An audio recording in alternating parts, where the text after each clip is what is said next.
I'm Oludotun Babayemi. I'm the co-creator of Follow the Money. Olu, what is Follow the Money? Yeah, Follow the Money is an initiative of connected development that tracks, visualizes, and advocates for funds meant for local communities.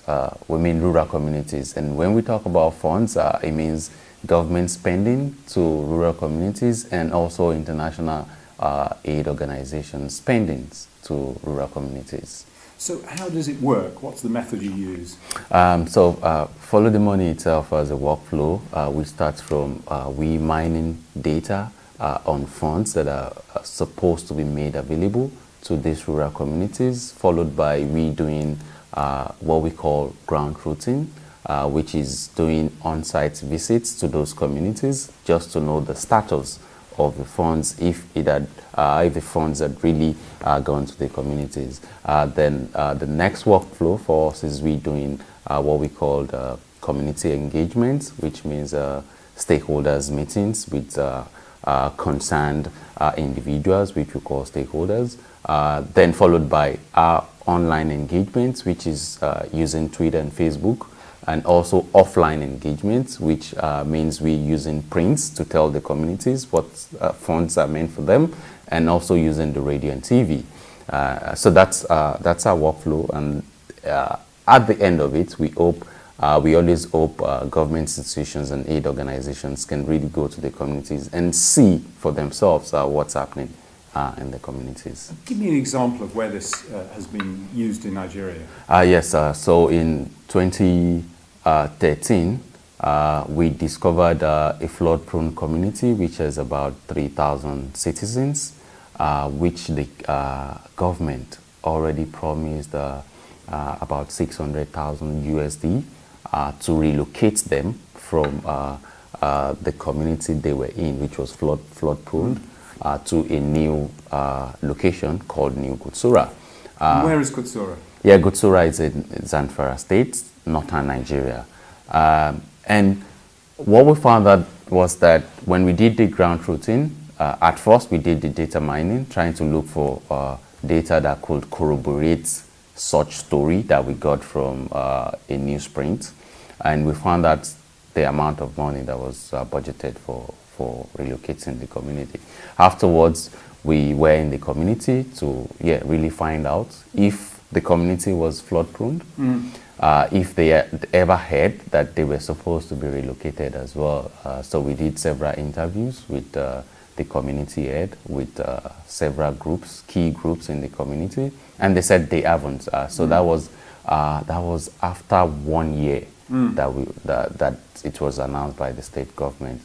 Afterwards, we had to use the Freedom of Information Act to request for more information from the government of the states, which they never provided anyways. But yeah, we needed to follow up on stakeholders' engagements, which brought the government of the states and the beneficiaries and other media organizations on the same roundtable. And several times they promised, oh, we're going to make the funds available. Yes, we know. We promised the citizens this, and they started by providing them another land, but that was just one of the promises. They were supposed to build structures for building structures for the community as well. After about 9 months, we always do monthly Twitter-thons, whereby we engage any government that is concerned with such funds. About 25 days after our Twitter-thon, we were told that the governor of the state visited the community and promised them that he's going to make available funds for them to start building structures on the new land so that they can be relocated. Just a month afterwards, the community started relocating from the old Gutsura to the new Gutsura. So that's one case study or workflow of what Follow the Money does. And you also had a case where you were looking at a community which was promised a school classroom. Yes, so there was a Ayele local government, specifically in Kogi State, the north central of Nigeria, where we found out that, so this was a report from a community reporter that there was a school where about 113 pupils were still learning under 3 sheds. So we activated for that project and started looking for data on funds that were meant for that community, and we found out that, okay, less than 30,000 USD had been budgeted to have a classroom and other infrastructures for Ayele local government primary school. We went to the community, talked with the headmaster, the teachers, key people within the communities to find out what they really know about the community as well, and the school that was meant for them. They told us, yes, it was true that several times they've promised, the local government chairman has promised, the state government has promised them to have a school. So we did the same kind of campaign targeted towards the state government, but we saw something different. So it wasn't the state government that responded. It was someone in the parliament who responded and used it as a constituency project from the Millennium Development Goal Fund.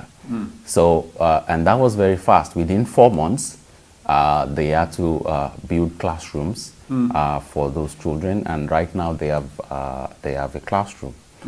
And one of our challenges or something we have been thinking about is for some of these communities that we work in, there's always because they always call us back, like trying to say, are you guys coming back? The states, so like Ayele local government is like, yeah, they have the classrooms, but they need some other things. They need other infrastructures. Like the books. So this is something we, as an organization, haven't figured out, like, how do we keep on staying in that community, which we already have a focus on.